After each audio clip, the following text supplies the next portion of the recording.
Hi ಸ್ನೇಹಿತರೆ, ಎಲ್ಲರಿಗೂ ನಮಸ್ಕಾರ. ಇವತ್ತಿನ ಆಸೆ ಸೀರಿಯಲ್ ಏನಾಗುತ್ತೆ ಅಂತ ನೋಡೋಣ ಬನ್ನಿ.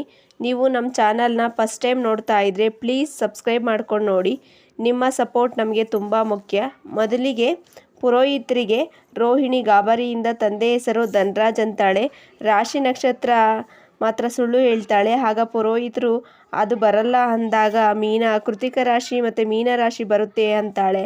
ಶಾಂತಿ ನೀನು ಸುಮ್ಮನೆ ಇರಲ್ಲ ಅಲ್ವಾ ಅಂತಾಳೆ. ಪುರೋಹಿತರು ಅದು ಸರಿಯಮ್ಮ ಅಂತ ಹೇಳಿ ಪೂಜೆ ಮಾಡಿ ರೋಹಿಣಿ ಕೈಗೆ ಕಂಕಣ ಕಟ್ತಾರೆ. ರೋಹಿಣಿ ಪಾರ್ಲರ್ಗೆ ಬಂದು ಪೂಜಾ ಹತ್ತಿರ ಎಲ್ಲ ಹೇಳ್ಕೊತಿರ್ತಾಳೆ. ಅವಳಿಗೆ ಕಷ್ಟ ಆಗ್ತಿರುತ್ತೆ. ಪೂಜಾ ಮದುವೆ ಆಗಿ ನೀನು ನಿಮಾನ್ಸ್ಗೆ ಸೇರಿದ್ಯಾ ಅಂತಾಳೆ. ರೋಹಿಣಿ ಇಲ್ಲ, ನಿಮಾನ್ಸಲ್ಲಿ ಇರೋರನ್ನು ಮದುವೆ ಆಗಿದ್ದೀನಿ ಅಂತಾಳೆ. ಅಷ್ಟರಲ್ಲಿ ಪೂಜಾ ಬುಕ್ ಮಾಡಿದ ತಿಂಡಿ ಬರುತ್ತೆ. ಅದನ್ನು ನೋಡಿ ರೋಹಿಣಿಗೂ ಆಸೆ ಆಗುತ್ತೆ. ನನಗೂ ಕೊಡೆ ಅಂದಾಗ ಅವಳು ನಾನು ಕೊಡಲ್ಲ, ದೇವರ ವ್ರತನ ನಾನು ಹಾಳು ಮಾಡಿದರೆ ದೇವರು ನನಗೆ ಶಿಕ್ಷೆ ಕೊಟ್ಟರೆ ನಾನು ಕೊಡಲ್ಲ, ಆದರೂ ಸೂಪರಾಗಿ ಇದೆ ಅಂತಾಳೆ. ರೋಹಿಣಿ ಸುಮ್ಮನೆ ತಿನ್ನೆ ಅಂತಾಳೆ. ರೋಹಿಣಿ ಮನೆಗೆ ಬಂದು ಕೈಕಾಲು ನೋವು ಅಂತ ಒದ್ದಾಡ್ತಿರ್ತಾಳೆ. ಮನೋಜ್ ಬಂದು ಕೈಕಾಲು ಒತ್ತೀನಿ, ಇದೆಲ್ಲ ನಿಮ್ಮ ಅಪ್ಪ ಬಂದರೆ ತಾನೇ ನಾವು ಸೆಟಲ್ ಆಗೋದು ಅಂತಾನೆ. ಆಗ ರೋಹಿಣಿ ನೀವೆಲ್ಲ ಸ್ವಾರ್ಥಿಗಳು ಅಂತಾಳೆ. ಅಷ್ಟರಲ್ಲಿ ಶಾಂತಿ ಬಂದು ಮನೋಜ್ಗೆ ಬೈತಾಳೆ. ಇನ್ನೂ 48 ದಿನ ಅವಳ ಹತ್ತಿರ ಹೋಗಬಾರ್ದು ಅಂತಾಳೆ. ಸೂರ್ಯ ರೋಹಿಣಿಗೆ ರೇಗಿಸ್ತಿರ್ತಾನೆ. ರೋಹಿಣಿ ಮನೋಜ್ ಸುಮ್ಮನೆ ಇರಕ್ಕೆ ಹೇಳಿ, ನನಗೆ ಮೊದಲೇ ಕಷ್ಟ ಆಗ್ತಿದೆ ಅಂತಾಳೆ. ಸೂರ್ಯ ಸೋಂಪಪುಡಿ ನೀನು ಇದೆಲ್ಲ ಪ್ರಾಕ್ಟೀಸ್ ಮಾಡ್ಕೋ, ನಿನ್ನ ಅಪ್ಪ ಜೈಲಿಗೆ ಹೋದರೆ ಬೇಕಾಗುತ್ತೆ ಅಂತಾನೆ. ಶ್ರುತಿ ಯಾಕ್ರಿ ನಮ್ಮಪ್ಪ ಯಾಕ್ರಿ ಜೈಲಿಗೆ ಹೋಗಬೇಕು, ಯಾಕೆ ಜೈಲಿಗೆ ಹೋಗ್ತಾರೆ ಅಂದಾಗ ಮೀನಾ ನೀವು ಸುಮ್ಮನೆ ಇರ್ರಿ ಅಂತಾಳೆ. ರೋಹಿಣಿ ಒಳ್ಳೆ ಅಡಿಗೆ ಮಾಡಿ ಅಂತ ಮೀನಾಗೆ ಶಾಂತಿ ಹೇಳ್ತಾಳೆ. ಆಗ ಸೂರ್ಯ ಪುರೋಹಿತರು ಹೇಳಿಲ್ವಾ ಅವರೇ ಮಾಡ್ಕೊಂಡು ತಿನ್ನಬೇಕು ಅಂತಾನೆ.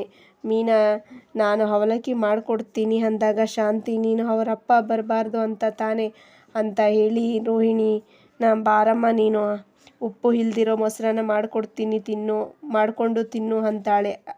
ಆಗ ರೋಹಿಣಿ ಅತ್ತೆ ನನಗೆ ಮೊಸರನ್ನ ಆಗಲ್ಲ, ನನಗೆ ಅಲರ್ಜಿ ಆಗುತ್ತೆ ಅಂದಾಗ ಅಡುಗೆ ಮನೆಗೆ ಕರ್ಕೊಂಡು ಹೋಗ್ತಾಳೆ ಮೀನಾ ಮಾವ ನೀವು ಅತ್ತೆಗೆ ಹೇಳಿ ನಾನೇ ಮಾಡ್ತೀನಿ, ಪಾಪ ರೋಹಿಣಿ ಸುಸ್ತಾಗಿದ್ದಾರೆ ಅಂದಾಗ ರಂಗನಾಥ್ ನೀನು ಸುಮ್ಮನೆ ಕೂತ್ಕೊ ಯಾಕೆ ಮಾವ ಅಂದಾಗ ನೀನು ಸುಮ್ಮನೆ ಕೂತ್ಕೊಳ್ಳಮ್ಮ, ನಿನ್ನ ಕಷ್ಟ ಏನು ಅಂತ ಅವ್ರಿಗೆ ಗೊತ್ತಾಗುತ್ತೆ, ಈಗ ತಾನೇ ನಿನ್ನ ಬೆಲೆ ಗೊತ್ತಾಗೋದು, ಗೊತ್ತಾಗಲಿ ಬಿಡು ಅಂತಾನೆ.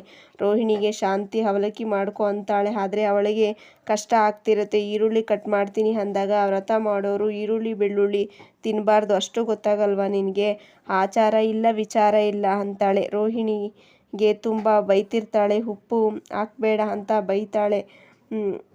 ಹಾಕೊಂಡು ತಿನ್ನು ಅಂತಾಳೆ. ಮೀನಾ ಹೊರಗಡೆ ನಿಂತಿರ್ತಾಳೆ. ರಂಗನಾಥ್ ಬಂದು ಮೀನಾ ಯಾಕಮ್ಮ ಹುಷಾರಿಲ್ವಾ ಅಂದಾಗ ಏನಿಲ್ಲ ಮಾವ ಚೆನ್ನಾಗಿದ್ದೀನಿ ಅಂತಾಳೆ. ರಂಗನಾಥ್ ಮತ್ತೆ ಯಾಕೆ ರಂಗೋಲೆ ಹಾಕಿಲ್ಲ ಅಂದಾಗ ಅತ್ತೆ ಬೇಡ ಅಂದರು ಅಂತಾಳೆ. ಶಾಂತಿ ಬಂದು ರೋಹಿಣಿನ ಎಳ್ಕೊಂಡು ಹೋಗ್ತಿರ್ತಾಳೆ. ಆದರೆ ರೋಹಿಣಿ ಅತ್ತೆ ನಿದ್ದೆ ಬರ್ತಿದೆ ಅಂತಾಳೆ.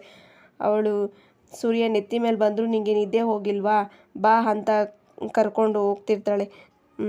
ರಂಗೋಲಿ ಹಾಕು ಅಂದಾಗ ನನಗೆ ರಂಗೋಲಿ ಬರಲ್ಲ ಅಂದರೂ ಸಹ ಬಿಡೋದಿಲ್ಲ. ಆಗ ರಂಗನಾಥ್ ರೋಹಿಣಿ ನಿನಗೆ ಹೇಗೆ ಬರುತ್ತೋ ಹಾಗೆ ಹಾಕಮ್ಮ, ಇಲ್ಲ ಅಂದರೆ ಅವಳು ಬಿಡಲ್ಲ ಅಂತಾನೆ. ಆದರೆ ರೋಹಿಣಿ ರಂಗೋಲಿ ಪುಡಿನ ಸುರಿತಿರ್ತಾಳೆ. ರಂಗನಾಥ್ ಏನಮ್ಮ ಇದು ಸಂಡಿಗೆ ಹಾಕ್ತಿದ್ಯಾ ಅಂದಾಗ ಶಾಂತಿ ಗುಂಗ್ರಿ ನಿನಗೆ ಈ ಕೆಲಸನೂ ಬರಲ್ವಾ ಅಂತಾನೆ. ಮನೋಜ್ ಅಮ್ಮ ನಾನು ರೋಹಿಣಿ ಗಂಡ ಅಲ್ವಾ, ನಾನು ಸಹಾಯ ಮಾಡ್ತೀನಿ ಅಂತ ಏನೇನೋ ಹಾಕ್ತಾರೆ. ಮೀನಾ ಅತ್ತೆ ನಾನೇ ಹಾಕ್ತೀನಿ ಅಂದಾಗ ಸೂರ್ಯ ಸುಮ್ಮನಿರು ಅಂತಾನೆ. ರೋಹಿಣಿ ಅತ್ತೆ ರಂಗೋಲಿ ಪುಡಿನೂ ಖಾಲಿ ಆಯಿತು, ರಂಗೋಲಿನೂ ಮುಗೀತು ಅಂತ ರಂಗೋಲಿ ಪುಡಿ ಎಲ್ಲ ಚೆಲ್ಲಿ ಹಾಕಿರ್ತಾರೆ. ರಂಗನಾಥ್ ಶಾಂತಿನ ನೋಡಿ ಕೈ ಮುಗಿತಾನೆ. ಮತ್ತು ಮನೋಜನ ನೋಡಿ ಸೂಪರ್ ಆಗಿದೆ ಅಂತ ಹೇಳಿ ಶಾಂತಿಗೂ ಸೂಪರ್ ಅಂತ ಹೇಳ್ತಿರ್ತಾನೆ. ಇವತ್ತಿನ ಸಂಚಿಕೆ ಇಷ್ಟ ಆಗಿದೆ. ಮುಂದೆ ಏನಾಗುತ್ತೆ ಅಂತ ಮುಂದಿನ ವಿಡಿಯೋದಲ್ಲಿ ನೋಡೋಣ friends. Thank you. Please subscribe ಮಾಡ್ಕೊಂಡು ನೋಡಿ.